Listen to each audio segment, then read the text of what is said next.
Sudah silakan, mungkin bisa dimulai, Pak Zuhair. Terima kasih. Selamat sore Bapak Ibu sekalian yang hadir. Assalamualaikum warahmatullahi wabarakatuh. Salam sejahtera untuk kita semua. Tercatat sudah ada 36 peserta yang masuk dalam ruang meeting ini. Ini adalah meeting online lecture series yang diselenggarakan oleh Departemen Matematik UNES, jurusan Matematika Universitas Negeri Semarang, yang kelima. Jadi dari serangkaian online lecture series yang kami selenggarakan. Dan untuk sore ini kita kedatangan tamu yang jauh sekali, yang beda jarak jamnya sekitar 5 jam ya, dengan Mbak Isna Izalmuna. Dia adalah alumni Universitas Negeri Semarang, dulu kuliah Kak mahasiswa angkatan 2013 kalau nggak salah. Dapat beasiswa dari Intermat Erasmus tahun 2018 di 2 universitas di Eropa, Universitas L'Aquila Italia dan Gedang University of Technology Polandia, program joint degree. Di sana Mbak Isna ini mengambil konsentrasi di bidang nanoteknologi dalam bidang matematika. Termasuk juga program tersebut mempelajari 2 bahasa Eropa yang ya berarti bahasa Italia dan Polandia ya Mbak Isna ya. Iya. Oke, saya belajar 1 bahasa Italia tadi. Benvenuto, selamat datang Mbak Isna. Semoga ya. Iya. Makasih. Ya, Mbak Isna, di sini banyak Bapak Ibu dosen yang hadir baik dari UNES maupun dari luar UNES, termasuk juga teman-teman mahasiswa. Harapannya teman-teman mahasiswa ini nanti punya motivasi untuk bisa mengikuti langkah Mbak Isna untuk ikut menjejakkan kaki, mengambil gelar akademik selanjutnya di luar negeri. Jadi harapannya biar mereka juga punya gambaran gitu. Sebelum dimulai, saya pengen mempersilahkan kepada salah seorang yang punya andil dalam keberhasilan Mbak Isna ketika mengambil kuliah di Italia dan Polandia, yaitu yang terhormat Pak Dr. Muhammad Asikin. Jika berkenan untuk memberikan sepatah 2 kata untuk menyambut acara hari ini, kepada Pak Asikin saya persilahkan.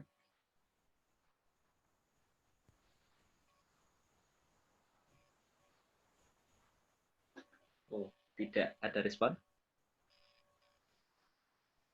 Mungkin masih ikut rapat pasca ini. Oke, kalau tidak ada, berarti ini karena para pengurus jurusan saat ini sedang mengikuti rapat di Pasca Sarjana sehingga tidak bisa memberikan sambutan saat ini. Nanti di akhir beliau akan salah satu dari pengurus jurusan akan memberikan sambutan. Oleh karena itu supaya menyingkat waktu, oh ada Pak Asikin. Pak Asikin? Kasuwun memberikan pengantar Pak Asikin. Ini ada Mbak Isna yang dulu jenengan beri rekomendasi, sekarang sudah sampai Italia dan Polandia. Kasuwun Pak Asikin memberikan sepatah 2 kata-kata. Benar.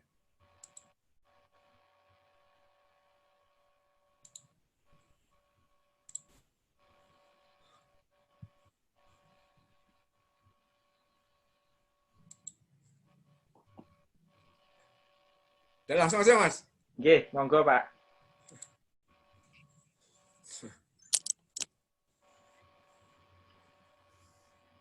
Ya, Assalamualaikum warahmatullahi wabarakatuh.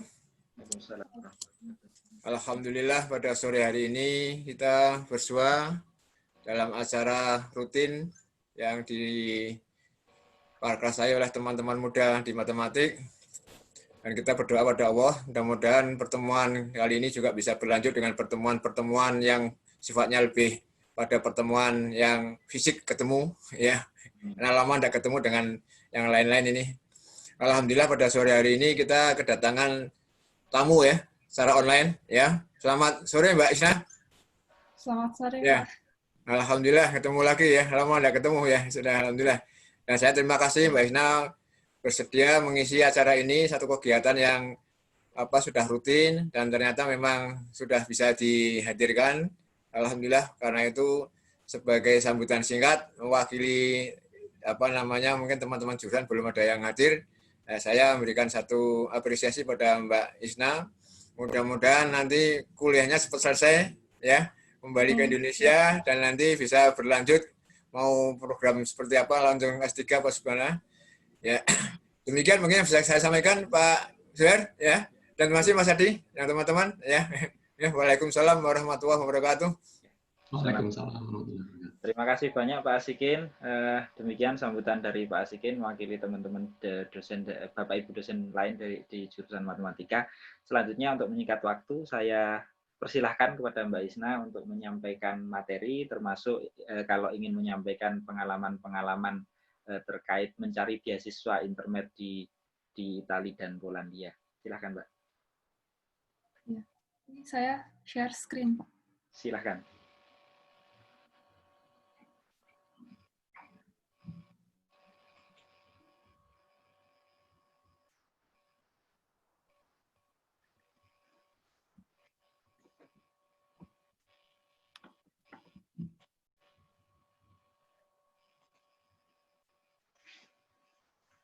Sudah nampak dan terlihat.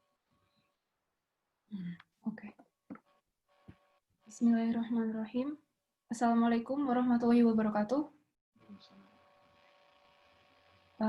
Pada kesempatan kali ini, saya Isna Izalmuna berterima kasih atas kesempatan yang telah diberikan kepada saya, karena saya telah dipercaya untuk memberikan kuliah singkat mengenai aplikasi matematika di bidang nanoteknologi. Langsung saja.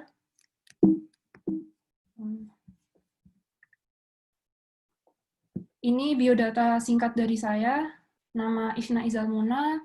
Saya asal dari Semarang, tapi lahir di Wonosobo. Pendidikan S1 di UNES, pendidikan matematika, masuk tahun 2013. Kemudian di Italia saya belajar selama 1 tahun di bidang mathematical engineering, spesialisasinya scientific computing. Kemudian sekarang saya belajar di Politehnika Gdansk di bidang nanoteknologi dan dengan spesialisasi matematika untuk desain material baru. Ini adalah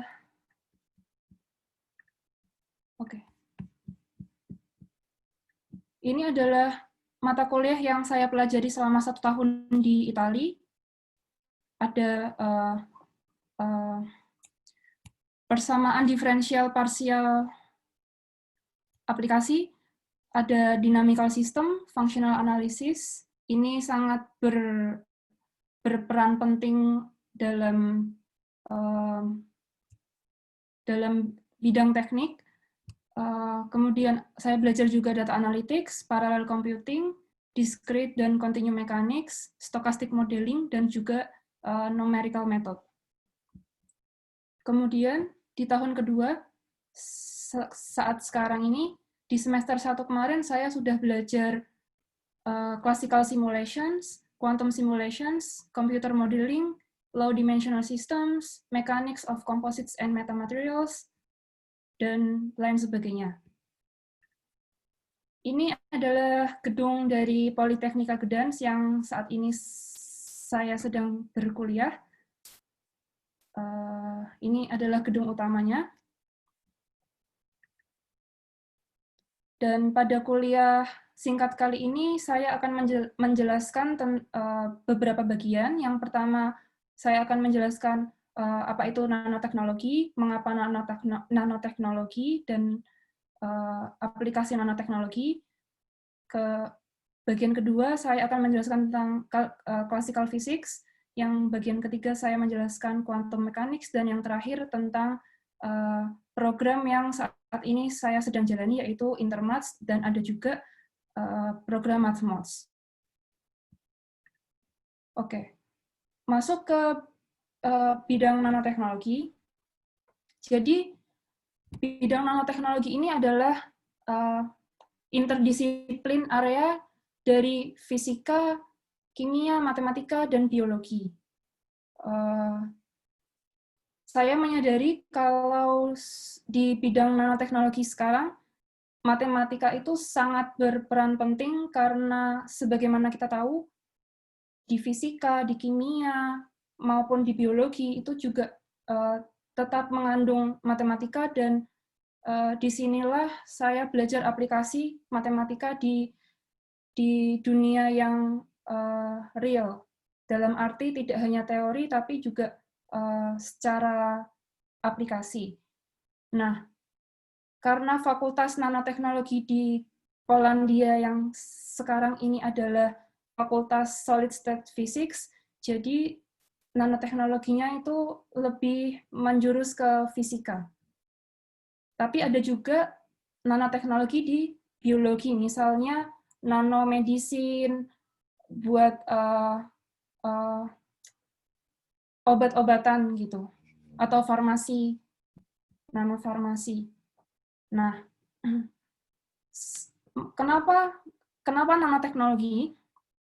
Jadi semenjak kita, dari dulu, sejak zaman dahulu kala,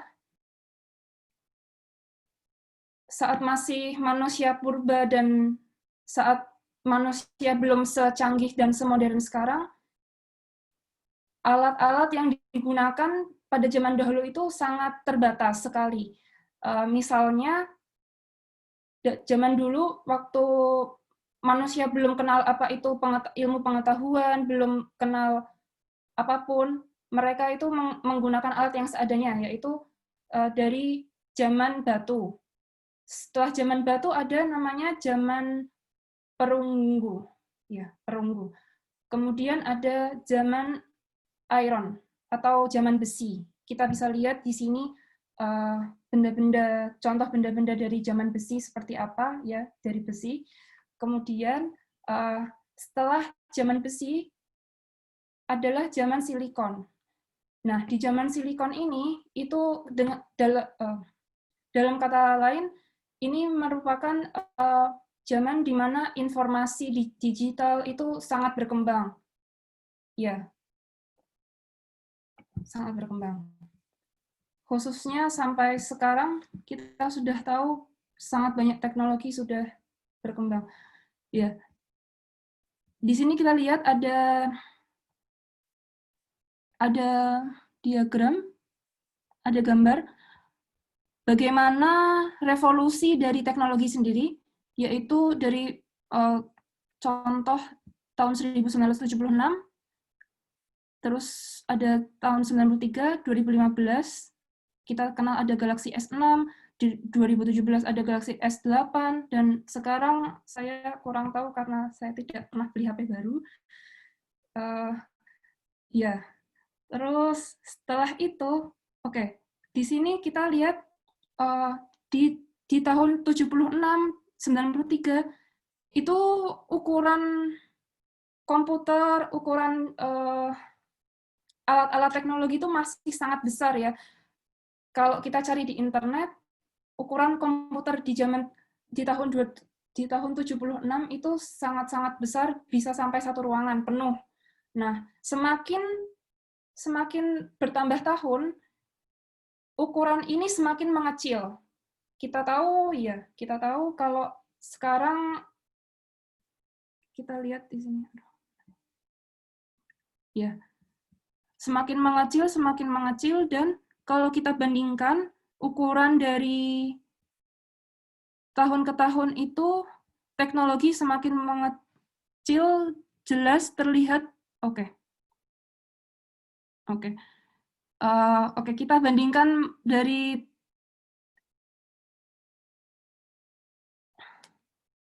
ukuran. Nanoteknologi ini adalah fokus ke ukuran 10⁻⁹ meter. Kalau misal kita umpamakan, kita punya rambut itu dibagi menjadi 1/10.000 bagian. Itulah ukuran nanometer. Itulah ukuran nano, ya. Jadi itu sangat-sangat kecil. itu ya, lanjut. Di sini ukuran nano ini ada dari rentang 1 nanometer sampai 0,1 mikrometer. Disinilah bidang nanoteknologi ini berfokus untuk melakukan research, khususnya di chemistry ataupun di fisika. Di chemistry ukuran ini, ukuran ikatan, ukuran bonding, ini dari 0,28 nanometer, di sini 0,1 nanometer, dan lain sebagainya. Dan di fisika, ini adalah bentuk kristal dari silikon dengan ukuran lattice atau ukuran lattice konstannya ini sepanjang 0,3 nanomilimeter. Jadi ya, itu sangat-sangat kecil. Nah, jika kita terus-menerus mempelajari tentang kemajuan teknologi, karena kita tahu semakin tahun ukuran semakin mengecil, di sini nanoteknologi ini tercipta. Jadi nanoteknologi ini sebenarnya area yang masih sangat baru mulai muncul sekitar 2005, dan hingga sekarang semakin berkembang dan mendapat perhatian yang sangat banyak dari orang-orang khususnya di Cina, di Amerika, juga di Eropa. Itulah mengapa orang-orang semakin sadar kalau kita tuh perlu mempelajari fenomena yang terjadi di ukuran nano, atau ukuran yang sekecil 10⁻⁹ meter. Nah, setelah kita tahu bahwa kita perlu mempelajari ukuran kecil-kecil tersebut, kita tentu mencari tahu bagaimana kita bisa mempelajari hal-hal yang kecil yang tidak kasat mata dan terkesan sangat abstrak. Nah, kita perlu memanipulasi objek-objek tersebut dengan ilmu nanoteknologi ini. Karena dengan kemampuan computing yang semakin baik, kita akan bisa mendapatkan material-material yang semakin baik, obat-obatan yang makin baik, dan lain sebagainya.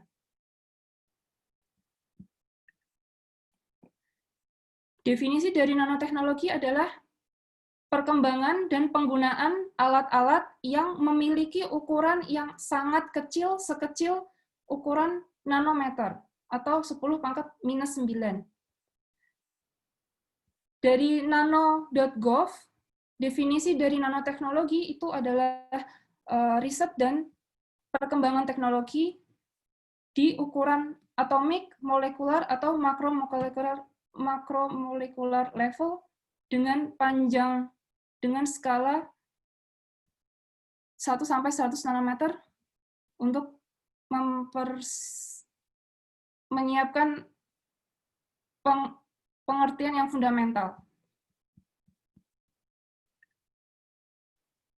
Ya, jadi secara umum kita bisa menyimpulkan sebenarnya kalau nanoteknologi itu adalah sebuah seni untuk memanipulasi material pada ukuran atomik atau molekular, khususnya untuk membangun alat-alat yang mikroskopik atau yang sangat kecil ini ukurannya.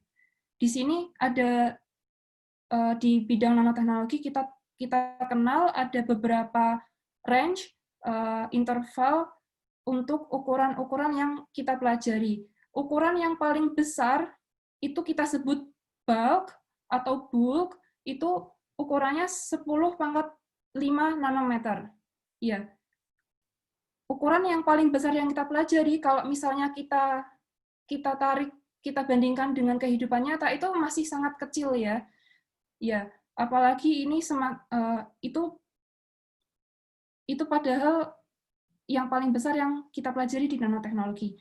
Terus kita ada juga nanopartikel lebih kecil dari nanopartikel ada quantum dots dan juga molekul. Nah, sebagaimana kita tahu, kenapa sih ukuran yang besar sama ukuran yang kecil itu tuh apa sih bedanya? Kenapa kita perlu menciptakan teknologi dengan ukuran-ukuran yang sangat kecil? Kayak kurang kerjaan gitu ya kesannya.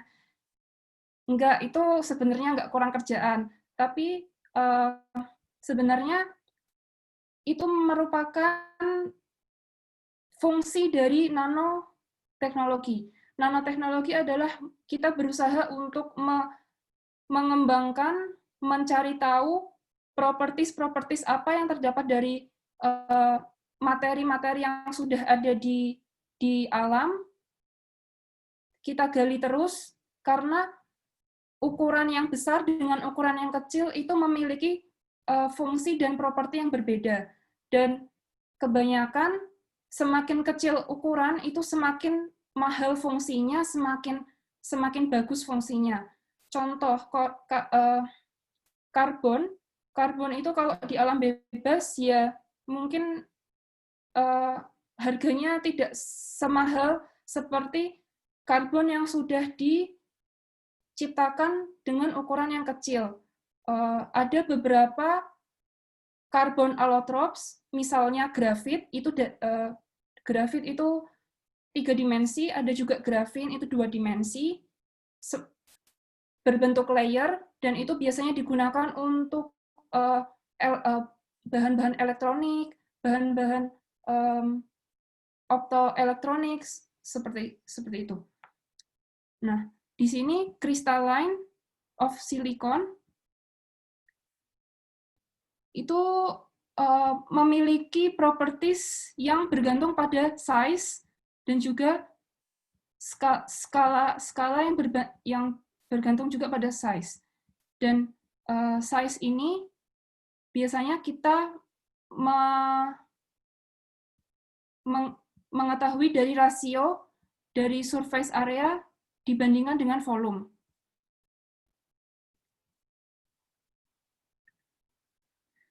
Nah, tidak hanya ukuran, tapi materi-materi ini memiliki berbagai fenomena menarik, contohnya di bidang mekanik, optical, di benda cair, thermal, dan juga thermal dan lain sebagainya. Ini sudah saya sebutkan sedikit tadi. Ya, contoh ini adalah, saya nggak tahu namanya, yang biasanya ada di tempat hiburan, tempat alam-alam gitu. Ya, ini bisa elastis dan kuat, seperti tipis tapi memiliki kekuatan yang tinggi karena ini fungsi dari mekanik. Ini adalah contoh alat-alat yang digunakan di nanoteknologi.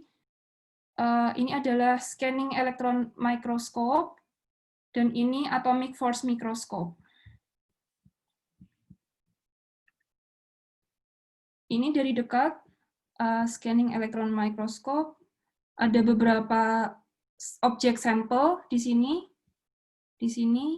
dan ini dari kejauhan seperti ini. Ini contoh objek yang digunakan untuk mengamati adalah ini anting-anting emas. Ini waktu praktek di kampus. Ini ada rambut. Kita bisa lihat kayak gini rambut. Ya, biasanya ada di iklan shampoo ya. Ya. Kemudian ini software yang digunakan untuk melakukan simulasi molekular dynamics. Ada LAMMPS, ada GAMES, ada VMD, ada OVITO.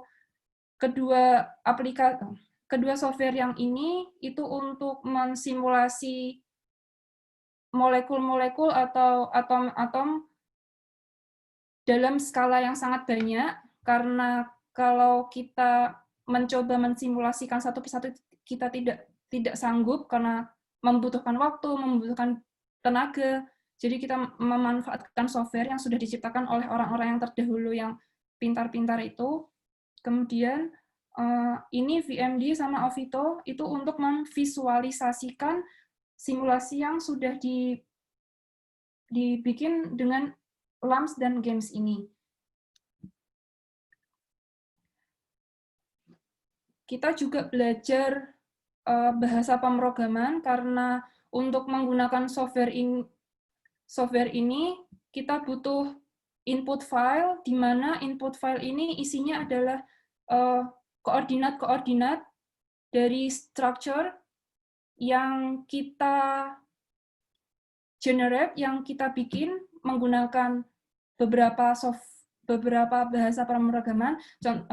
Paling umum menggunakan C++, bisa juga menggunakan MATLAB, kemudian GNU-plot ini untuk membuat plotting dari hasil simulasi yang sudah dilakukan di software tadi.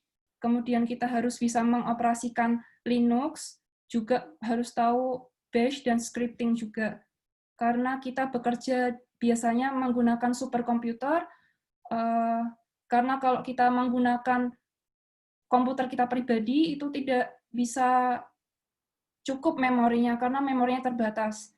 Gitu. Jadi kita menggunakan superkomputer yang biasanya disediakan oleh universitas atau lembaga-lembaga yang menyediakan. Ya. Ini contoh dari layer of graphene. Kita tahu graphene itu merupakan karbon allotropes atau turunan karbon yang memiliki 6 sisi seperti ini dan ya seperti ini. Kemudian di sini ada karbon nanotube. Dari grafin ini kita membuat gimana caranya biar yang awalnya layer bisa menjadi tabung. Ya, ini pakai juga matematika. Terus di sini ada pentagrafin. Bedanya adalah kalau di sini ada 6, di sini ada 5. Dan kalau di sini itu tidak memiliki ketebalan, di sini kita mempunyai ketebalan. Dan ini merupakan tesis yang sedang saya kerjakan. Harapannya bisa selesai dengan cepat. Amin. Ya, terima kasih. Kemudian selanjutnya kita kenal, tadi ada crystalline, ada lattice. Nah, di sini ada istilah kristalografi. Kristalografi dari bahasa Latin, kristallon artinya frozen atau cold, terus grafo artinya bright. Nah, kristalografi ini adalah sebuah susunan atom di solid, di benda padat. Ya, di sini ada lattice points, terus ada unit cell. Unit cell ini merupakan sel ukuran sel dengan volume terkecil di suatu kristal. Jadi seperti satuan, seperti satuan dalam misal berat atau dalam tinggi gitu. Ya, ini satuan dalam kristal, namanya unit cell. Nah, ada beberapa tipe lattice. Ini ada kubus, BCC itu body center cubic, face center cubic, ada tetragonal, orthotombic, rhombohedral, monoclinic, dan triclinic. Di sini masing-masing lattice memiliki perbedaan kondisi, jelas dari sudutnya, berbeda-beda. Dan di sini kita, geometri dalam matematika sangat dibutuhkan karena kita dituntut untuk bisa membayangkan dengan pengetahuan kita tentang geometri yang bisa kita gambar di kertas, itu kita bayangkan gimana kalau itu ukurannya diperkecil dan membayangkan di ukuran yang terkecil itu bagaimana susunan per kubus-kubus itu bagaimana. Ya. Di sini ada indices Miller. Ini untuk mengetahui koordinat tadi lattice point tersebut. Di sini 3, 2, 2, 2, 3, 3. Ini merupakan bidang, ini juga bidang. Jadi mengacu pada koordinat Kartesian X, Y, Z. Dan di sini biasanya kita menggunakan ada colors, ada plane intercepts, ada indices of plane. Plane itu biasanya kita pakai kurung terbuka biasa. Terus kalau direction, untuk menunjukkan direction kita menggunakan ini kurung siku, kurung square bracket, kurung square, ya, kurung. Nah,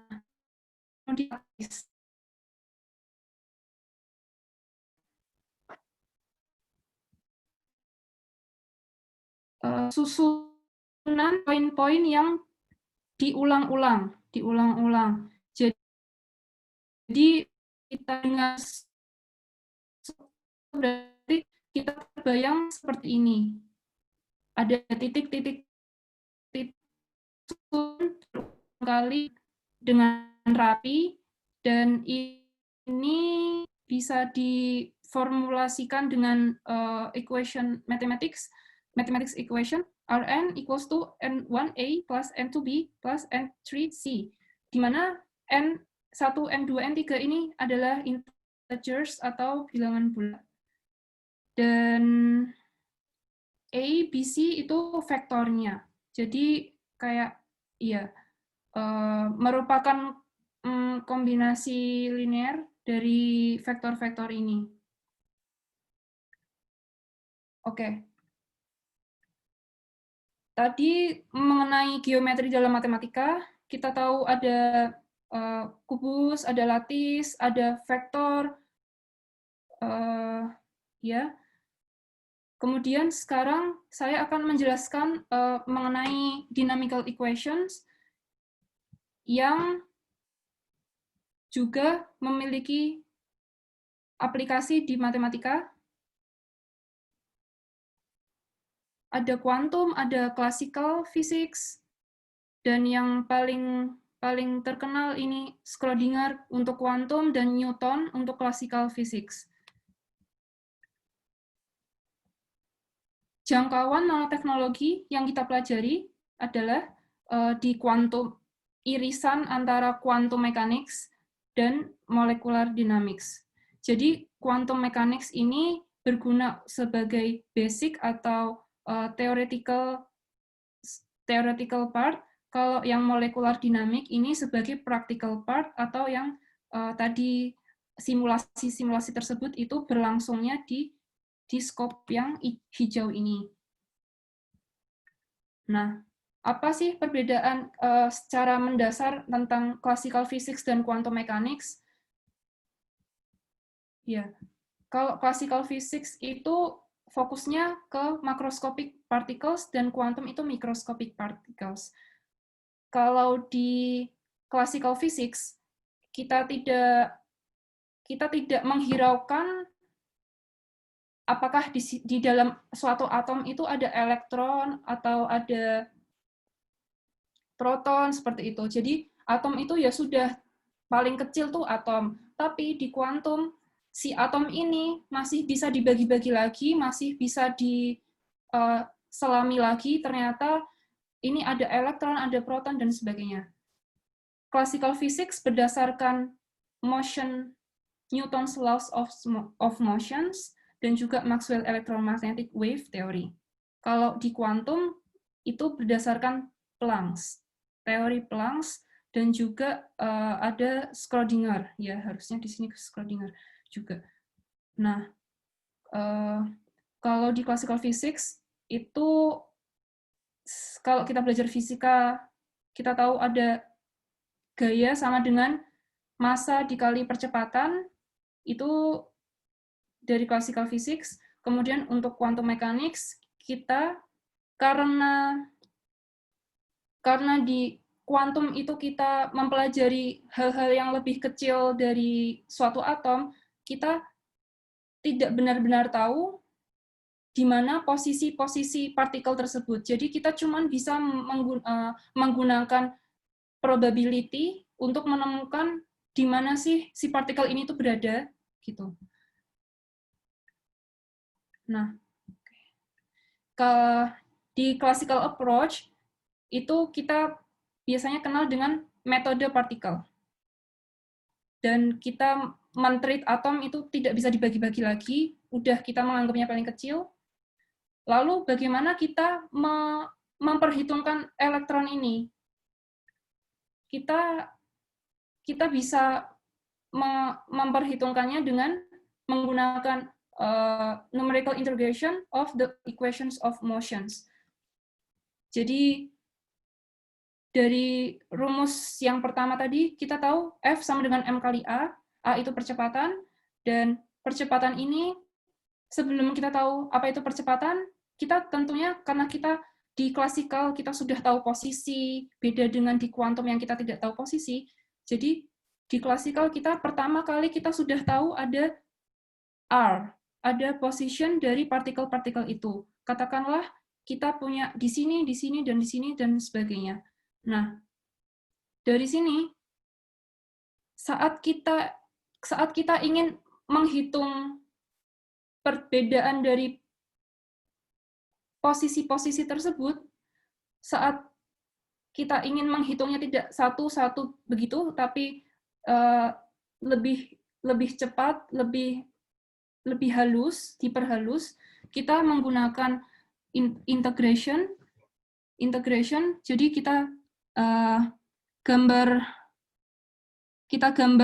dari titik ini, kita pakai yang pink ini, digambar pakai garis, lalu kita bisa membangun blok-blok seperti ini, rectangular, kemudian kita ingin menghitung area di bawah garis ini, jadi kita menghitung, karena rectangular itu luasnya adalah panjang kali lebar, misalnya lebarnya ini, berarti kan delta T dikali ini. Ininya apa? Ininya velocity.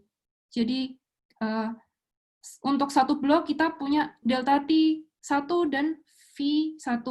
Tapi kita punya banyak blok. Nah, jadi kita menggunakan sum. Sum of I from 1 to N.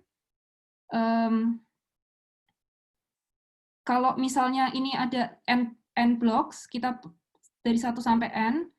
Nah, tapi kalau kita ingin memperhalus lagi, misalnya blok-blok ini, katakanlah ada 6, tapi kita ingin supaya lebih akurat, lebih halus, jadi kita bagi bloknya lebih banyak lagi, supaya lebih akurat.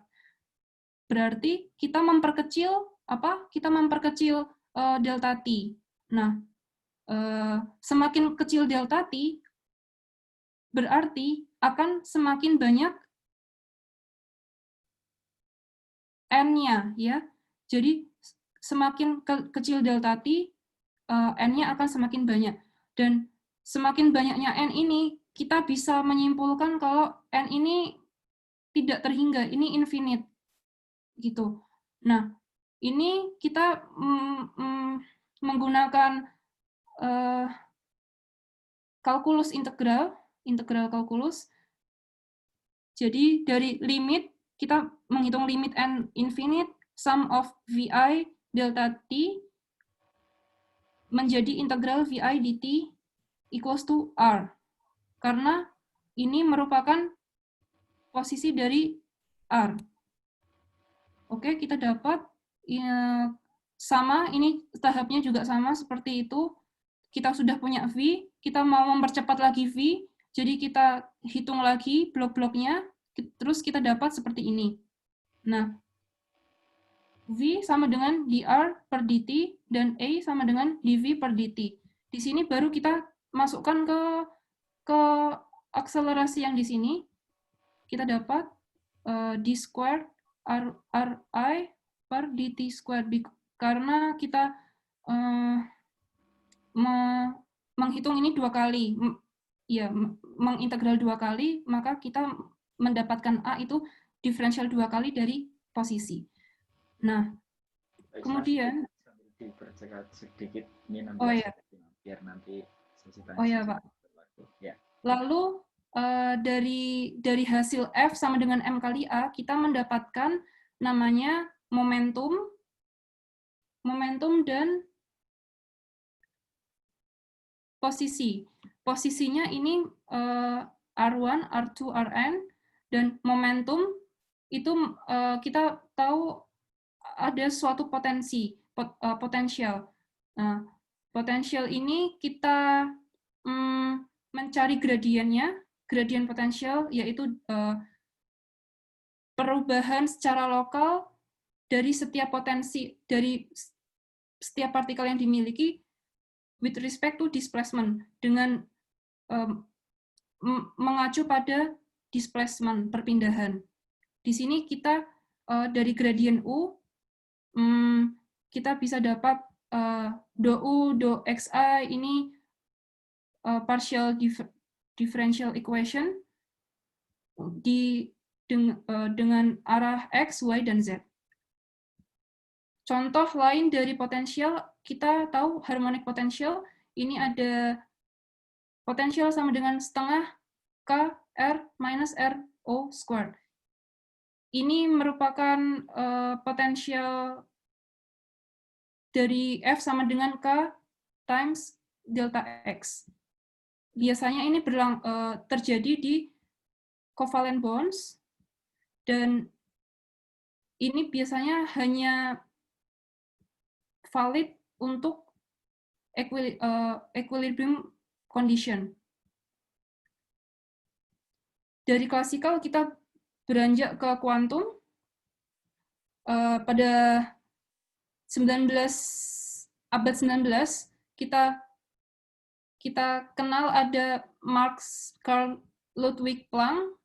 Jadi saat itu sebenarnya Planck itu sudah disuruh oleh teman-temannya untuk tidak memikirkan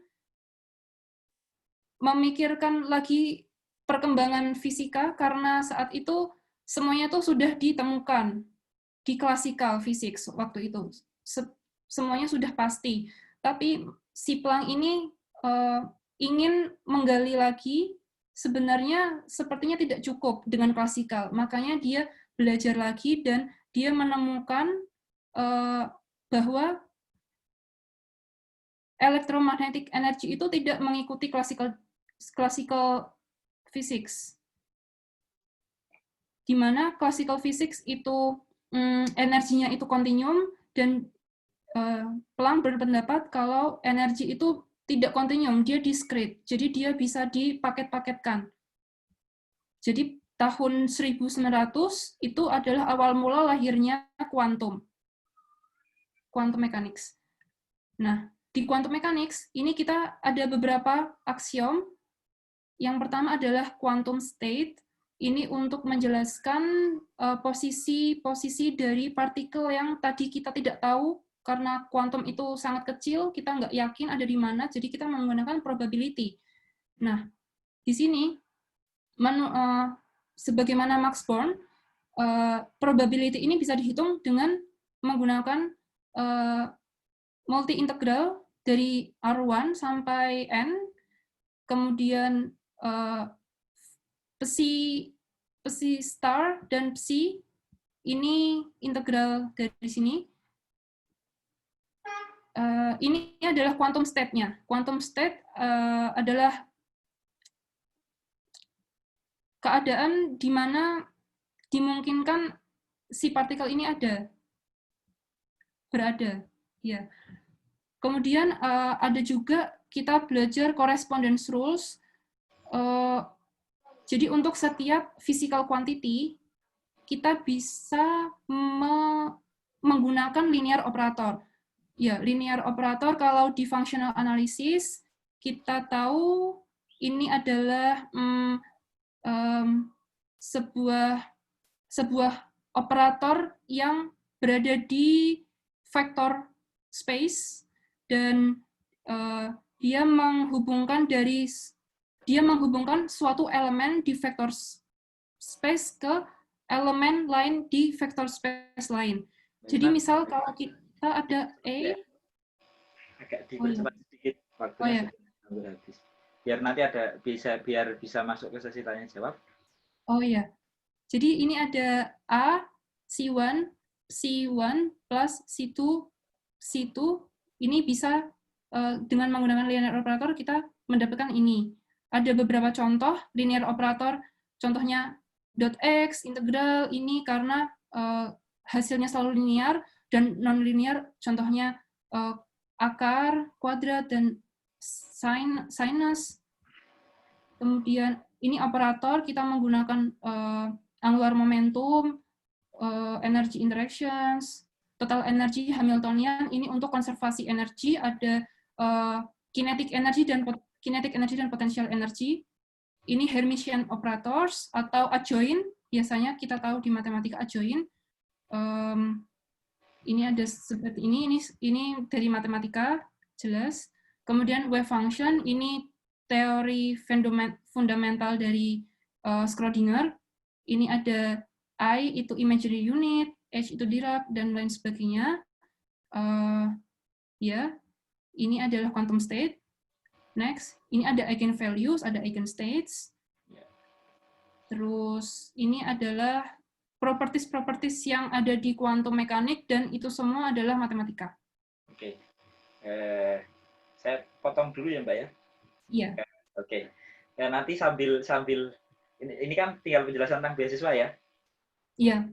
Nah, jadi ini sekalian sambil saya bacakan pertanyaan yang terkait dengan beasiswa biar nanti sekalian nyambung dengan yang ada beberapa pertanyaan. Mbak Isna bisa lihat di grup chat di sini. Nanti sambil bisa dibaca. Cuman karena mau menjelaskan tentang beasiswa, ini saya bacakan sekalian tentang pertanyaan tentang beasiswa biar nanti sekalian terjawab. Yang pertama dari Mas Yasin.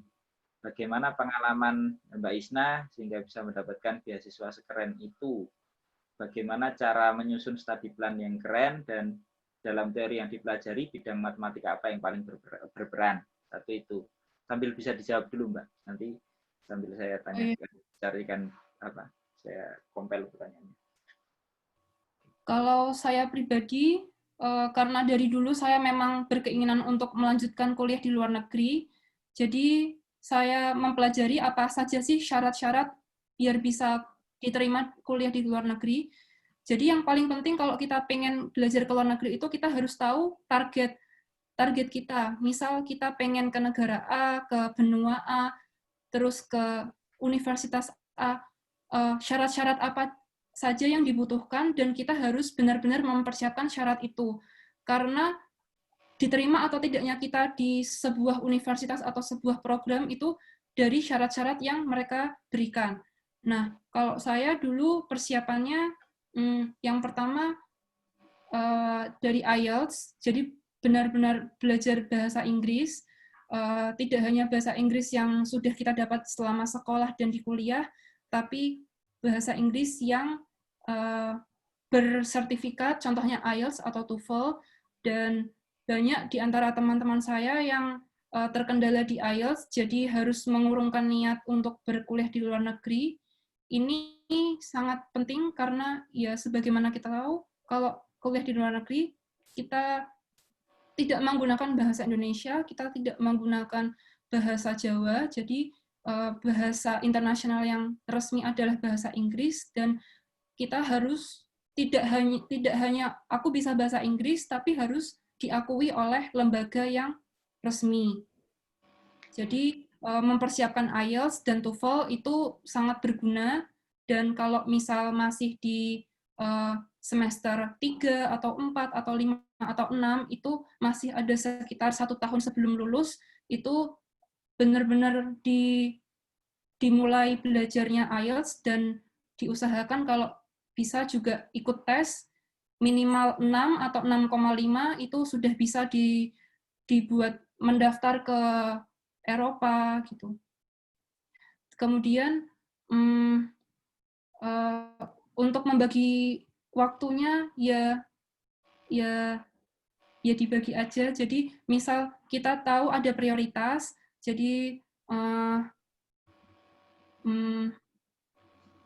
apa yang harus dikerjakan, yang wajib dikerjakan dulu, kemudian baru bisa mengerjakan atau memikirkan keinginan kita yang kita ingin capai. Jadi selalu ada pengorbanan yang dilakukan, misal mengurangi jam tidur atau mengurangi main-main gitu-gitu.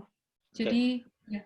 Sambil bisa cerita sedikit Mbak, sekilas tentang intermatch ini kan beasiswa yang tidak banyak didengar oleh mahasiswa Indonesia. Rata-rata semua orang kiblatnya larinya LPDP, terus beasiswa unggulan dan seterusnya. Mungkin belum banyak yang melirik intermatch dan Uni Eropa. Bisa diceritakan Mbak?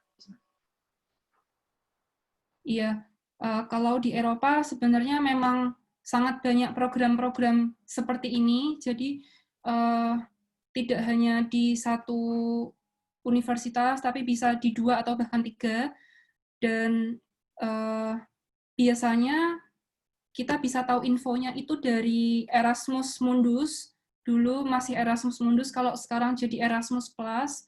Itu ada banyak program-program dan biasanya durasinya pun bermacam-macam. Ada yang 6 bulan, ada yang 12 bulan, gitu. Bisa juga cuman untuk pertukaran pelajar selama beberapa bulan juga bisa, misal tidak untuk mendapatkan degree, itu ada juga kesempatannya. Jadi misal bisa buka di internet Erasmus Plus program gitu, itu sangat banyak dari berbagai bidang, tidak hanya di saintek, di social science juga banyak gitu. Iya. Saya sambil menyapa Bapak Ibu dosen yang sudah rawuh. Ada Pak WD1, Pak Mas Rukan, selamat datang. Ada Pak Kajur, Pak Mulyono, Bu Sekjur, Bu Triana, Pak Mas Suri, Pak Iqbal, Bu Emi, Pak Wardono, dan seluruh Bapak Ibu dosen. Mohon maaf tidak bisa saya sapa satu persatu. Mbak Isna sambil bisa dilihat chatnya itu ada beberapa pertanyaan. Kalau Mbak Isna merasa ada yang langsung bisa dijawab, bisa dijawab. Sambil ini saya memberikan kesempatan kepada Pak Mulyono untuk memberikan satu patah dua kata dari pihak jurusan. Monggo saya persilahkan sebentar Pak Mul. Mbak Isna sambil bisa lihat pertanyaan di daftar di chatnya ya.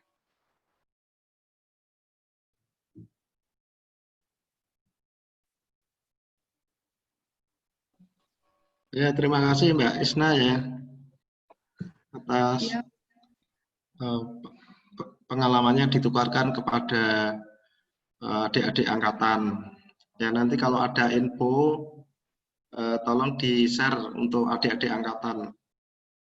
Saya lacak ternyata Mbak Isna itu angkatan 2013 ya. Iya, Pak. Ya, selamat. Mudah-mudahan segera selesai. Amin. Ya. Sekali lagi atas nama jurusan saya mengucapkan terima kasih atas acara sore ini. Dan untuk Bapak Ibu juga saya ucapkan terima kasih yang ikuti acara ini dan para mahasiswa. Ya khususnya yang kelas internasional ya saya berharap bisa mengikuti jejak Mbak Isna ini. Ya peluangnya mestinya lebih besar karena sudah masuk kelas internasional, tapi tidak menutup kemungkinan yang kelas reguler. Itu saya kira dari saya. Terima kasih. Assalamualaikum warahmatullahi wabarakatuh. Silakan dilanjutkan, Mbak. Ya, terima kasih banyak, Pak Mul. Terima kasih kepada Pak Mul. Saya kembalikan ke Mbak Isna, ada beberapa pertanyaan ini di daftar. Kalau ada yang dipilih saja yang langsung bisa terjawab, nanti yang belum terjawab bisa diunggah di web jurusan di web kami. Akhir aja nanti pilih aja yang menurut Mbak Isna mau dijawab dulu.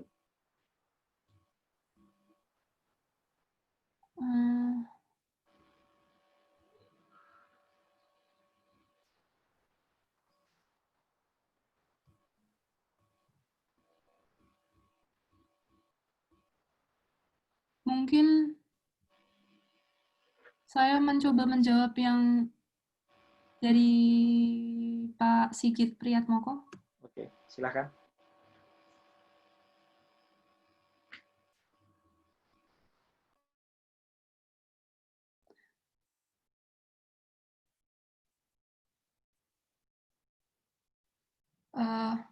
Setahu saya, karakteristik dari bulk material dan nanomaterial itu berbeda karena kalau di nanoteknologi kita tahu ada namanya density of states.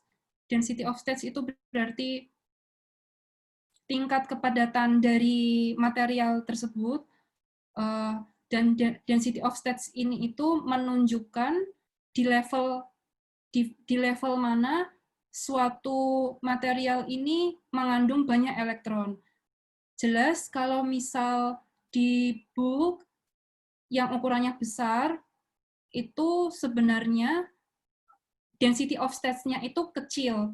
Jadi karena density of states-nya kecil, berarti elektron-elektron yang terkandung di bulk material ini atau yang ukurannya besar ini itu elektronnya kecil. Nah, sedangkan kalau ukurannya semakin kecil, density of states-nya itu semakin besar dan berarti mengandung banyak elektron. Ini fungsi yang paling terlihat yang bisa kita lihat itu di bidang elektronik. Jadi kalau misalnya dia bisa semakin banyak elektron itu kan berarti semakin mampu materi tersebut untuk menghantarkan listrik seperti itu, atau dalam thermal conductivity dia lebih banyak menghantarkan panas. Itu contohnya. Kemudian apakah berkaitan dengan solusi persamaan Schrödinger? Iya, itu ada kaitannya, iya. Karena di Schrödinger kita tahu ada psi itu adalah quantum state, jadi ya ada kaitannya. TEM dapat untuk TEM, saya tidak tahu TEM apa ya Pak. Jadi mungkin saya TEM. Saya kurang tahu istilah TEM ini apa. Kalau untuk kesulitan menunjukkan indeks Miller dari bidang kristal,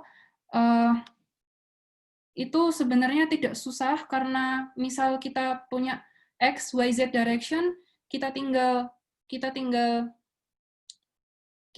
hubungkan saja, misal dia 112, berarti X-nya 1, Y-nya 1, dan itunya 2, setelah itu ditarik menjadi bidang.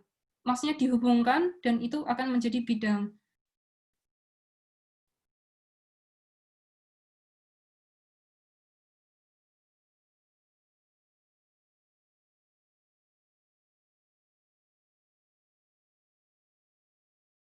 Sorry, terdengar, sorry ya. Ada beberapa pertanyaan masuk ke saya setelah sebentar. Pertanyaan masuk private ke saya tentang lanjutan slide-nya Mbak Isna ini isinya apa sih gitu terkait internet itu. Jadi sambil oh iya benar, iya boleh, iya. Ini selanjutnya saya hanya ingin menunjukkan ini program-program yang tersedia di program saya yang di Innermaths. Jadi kalau di tahun pertama itu semuanya sama, kita belajar di Italia, fokusnya di scientific computing. Yang di tahun kedua kita bisa memilih jurusan yang berbeda, di antaranya ada interdisiplin matematika tetap di Italia, ada seperti saya ini Mathematics for New Materials Design, kemudian ini ada jurusan baru di Sweden, di Swedia. Jurusannya belum ada ini, mungkin ya saya juga kurang tahu karena tahun saya belum ada. Terus ini di Ceko, di Czech Republic, Mathematical Engineering. Ini di Polandia juga, tapi di beda kota, Mathematics in Finance and Economics. Ini ada juga Mathematical Modeling, dan ini di Ukraina, dengan jurusan Applied Mathematics atau biasanya lebih ke pemrograman, bahasa pemrograman. Selanjutnya, ini secara singkat dari website Intermats saya ambil. Ini ya double master degree, scholarship. Scholarship ini menurut pengalaman saya waktu tahun kemarin yang di Itali, ya cukup untuk membiayai kehidupan. Tapi kalau misal biasanya masih butuh kiriman atau harus ngirit juga sih, harus ngirit. Dan kalau kemungkinan untuk bekerja di tahun pertama sangat tidak mungkin karena kuliahnya sangat padat, jadi tidak ada waktu untuk bekerja ataupun apapun. Tapi kalau di tahun kedua seperti sekarang lebih banyak waktu kosong, bukan kosong tapi lebih banyak waktu luang. Jadi memungkinkan untuk ikut internship atau kerja part-time itu sangat memungkinkan kalau di tahun kedua. Kemudian ini tentang bahasa, harus belajar 2 bahasa yang di negara tersebut. Nanti ada panduan sebelum keberangkatan, karena kalau di Itali itu sebenarnya agak ribet. Jadi kita harus mendapatkan namanya DOV. DOV ini merupakan sertifikat resmi yang dikeluarkan dari kedutaan Itali untuk mensahkan ijazah dan transkrip kita. Jadi kita tidak hanya mentranslate transkrip dan ijazah ke bahasa Inggris, tapi harus ditranslate ke bahasa Itali, dan itu harus direstui oleh lembaga Itali. Jadi ada summer school juga, ada ini tentang student life. Kemudian secara kasar, ini scholarship-nya isinya seperti ini. Ini untuk yang tahun sekarang, karena sebenarnya setiap tahun itu ada kebijakan yang berbeda. Seperti tahun saya juga, saya mendapatkan ini Erasmus+, mendapatkan juga Abruzzo, mendapatkan ini dari Italian Kemendikbud Itali, namanya Fondo Giovanni. Sekitar segini. Kalau menurut pengalaman saya di Italia dan di Polandia, lebih enak untuk menghabiskan uang di Polandia, karena di Polandia itu murah-murah, karena 1 euro itu kan sekitar 16.000. Kalau 1 zloty, mata uang di Polandia, itu hanya 4.000. Dan biasanya harga-harga di Polandia itu setengah harga dari negara-negara misal Itali, misal Jerman, itu setengah harga. Jadi ya sangat ngirit gitu. Kalau ngirit itu ngirit banget gitu. Jadi kalau nggak ngirit nggak apa-apa sebenarnya kalau di Polandia. Nah, terus ini adalah konsorsium di Intermats, ada yang di Itali, L'Aquila, ada Czech Republic, Polandia, Ukraina, dan lain sebagainya. Mungkin nanti bisa dicek langsung ke websitenya Intermats. Dan selanjutnya ini ada Mathmods. Mathmods ini mirip Intermats, dan programnya sebenarnya lebih keren, karena pilihan negara untuk tahun keduanya itu Vienna di Austria, kemudian ada University of Côte d'Azur, ini di France, kemudian ada University of Hamburg di Jerman. Ya, kalau di Mathmods itu tahun pertamanya itu di 2 negara, dan tahun kedua di negara yang berbeda lagi, jadi 3 negara. Seperti teman saya, ada yang semester 1-nya itu di Italia, nanti semester 2-nya di Hamburg atau di Vienna, seperti itu. Ya, mirip juga sama seperti Intermats, cuman pilihannya lebih bagus. Terus ini adalah mata kuliah yang dipelajari di Mathmods. Pertama itu teori, kedua itu numerics, dan di semester ketiga itu ada aplikasi. Tadi saya membaca ada pertanyaan,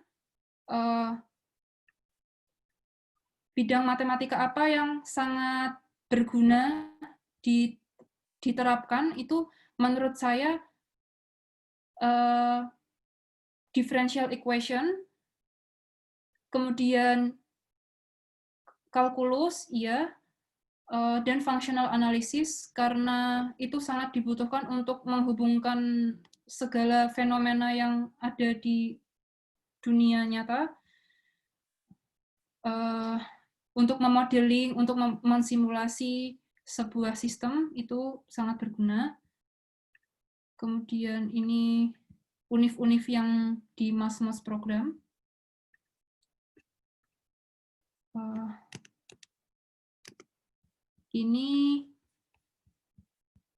Ini secara singkat. Jadi dulunya sejak 2008 sampai 2017, MAS-MAS ini dibiayai full dari Erasmus Mundus. Jadi selama setahun itu bisa dapat sekitar 20.000 euro.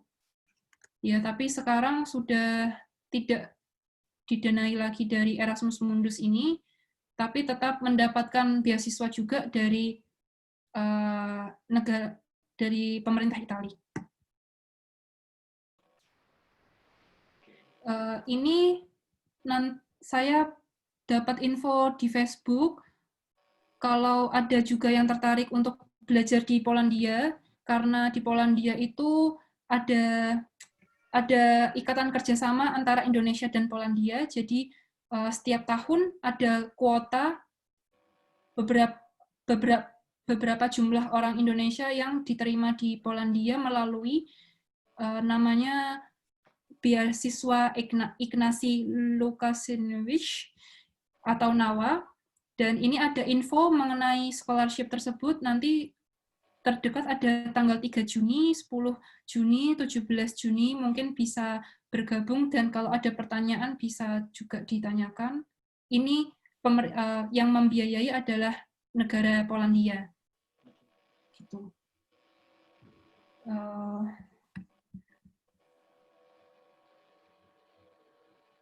Oke, menarik sekali yang sudah disampaikan Mbak Isna.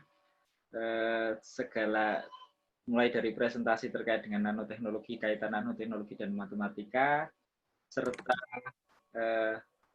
studi lanjut, kesempatan studi lanjut. Jadi ya, Mbak ya, berarti nggak cuman LPDP yang bisa kita andalkan kalau kita mau cari beasiswa ke Eropa itu ya.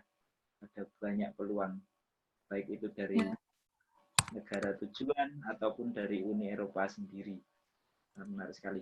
Bapak Ibu, tidak semua pertanyaan bisa terjawab di sini. Ini sudah jam 5:13. Jadi di sini sudah hampir maghrib, Mbak Isna. Di Mbak Isna mungkin masih jam 12-an ya. 12-an. Iya, masih siang. Iya, masih siang. Nah, mungkin tidak semua pertanyaan ini yang ada di chat bisa dijawab, tapi kami akan menampung dan akan kami sampaikan ke Mbak Isna nanti biar dijawab dan bisa diunggah ke website mater.id di sana nanti. Itu terima kasih banyak. Sebenarnya saya pengen lanjut lagi, Mbak. Cuman ini durasinya memang tidak memungkinkan ya. Sudah pukul 1 jam lebih 13 menit karena memang OLS ini didesain, kegiatan kita didesain ringan 1 jam saja gitu supaya bisa diikuti banyak kalangan dan desain obrolannya obrolan santai begitu. Oke. Terima kasih atas yang materi yang sudah disampaikan oleh Mbak Isna. Kapan-kapan bisa kita lanjut dan kita sambung lagi ya. Kita semua mendoakan Mbak Isna semoga bisa segera menyelesaikan studi, nanti kita bisa bersilaturahmi kembali di Indonesia, mengobrolkan, berdiskusi dalam banyak hal terkait dengan matematika dan pendidikan matematika. Itu saya mengucapkan terima kasih kepada Bapak Ibu dosen yang sudah hadir, Bapak Ibu pengurus jurusan, Bapak Ibu Bapak Wakil Dekan 1, dan juga Bapak Ibu dosen dari luar UNES, teman-teman mahasiswa yang sudah berkenan hadir. Jika Bapak Ibu menginginkan ada sertifikat, Bapak Ibu bisa mengisi form yang sudah disediakan di form chat yang ada di chat. Gitu. Saya ucapkan juga terima kasih untuk para panitia, Pak Adi Nur Cahyo, terus Pak Adi Satrio, Pak Amidi, teman-teman Pak Mas Aziz, Mas Faisal, Bozian, dan seterusnya, Pak Amidi juga. Semoga acara ini akan berlanjut dengan acara-acara selanjutnya. Mbak Isna, ada closing statement nggak terkait dengan acara sore ini? Closing statements. Ya, saya mengucapkan terima kasih atas perhatian Bapak, Ibu, dan teman-teman sekalian. Dan mohon maaf kalau saya menyampaikannya tidak menarik atau bagaimana, atau ada salah kata. Untuk pertanyaan yang belum terjawab, mungkin bisa ngirimkan email ke saya saja, Pak. Saya juga sangat ingin menjawab. Ya. Emailnya apa, Mbak? Nanti bisa disampaikan sekarang aja. Oh ya. Ditulis apa gimana, Pak? Ditulis di chat juga nggak apa-apa. Ya.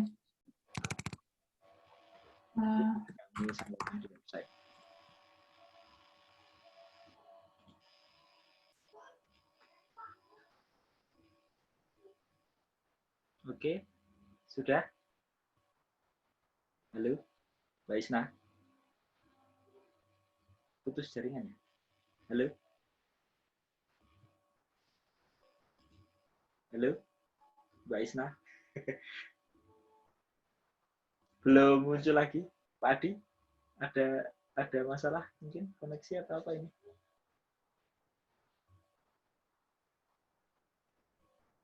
Halo, Mbak Isna?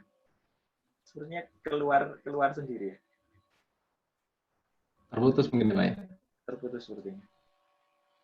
Ya, saya terkait dengan emailnya Mbak Isna akan kami share di sekalian kami share mungkin di email yang akan kami kirim terkait dengan sertifikat Bapak Ibu, dan juga kami share di website matre.id. Ini mohon maaf Mbak Isna, sepertinya ada gangguan sinyal. Begitu, saya cukupkan dulu untuk meeting hari ini. Bapak Ibu terima kasih banyak sudah berkenan hadir, menyempatkan hadir di acara ini. Mohon maaf jika saya sebagai host ada kekurangan terkait dengan memandu acara sore hari ini, dan kita berharap semoga acara ini bisa berlanjut dengan online lecture series edisi selanjutnya. Untuk rekaman edisi ini akan diupload di channel Mat Expresso. Terima kasih. Saya unmute semuanya, nanti Bapak Ibu bisa memberikan entah aplaus ataupun kalau mau ngobrol dengan sesama hadirin di sini. Terima kasih, saya ucapkan selamat sore. Assalamualaikum warahmatullahi wabarakatuh. Waalaikumsalam warahmatullahi wabarakatuh. Masih Pak Zuhair. Ini Mbak Isna laptopnya ngehang. Mohon maaf, ini kirim pesan ke saya. Memberikan permohonan maaf, dan ya ini kirim ini apa? Alamat emailnya saya copy saja di sini.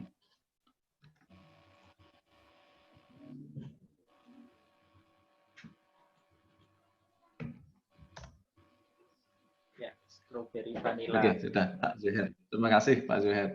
Ya, terima kasih Pak. Sudah saya tutup Pak Adi. Bisa di-unmute semua untuk mengucapkan.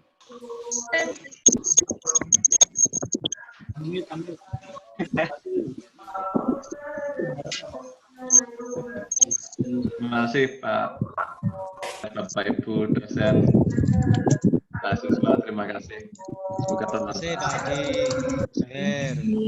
Juga ada Pak Sigit dan Bapak Ibu dosen dari kimia yang juga bergabung, semuanya bisa berlanjut berikutnya. Saya itu September.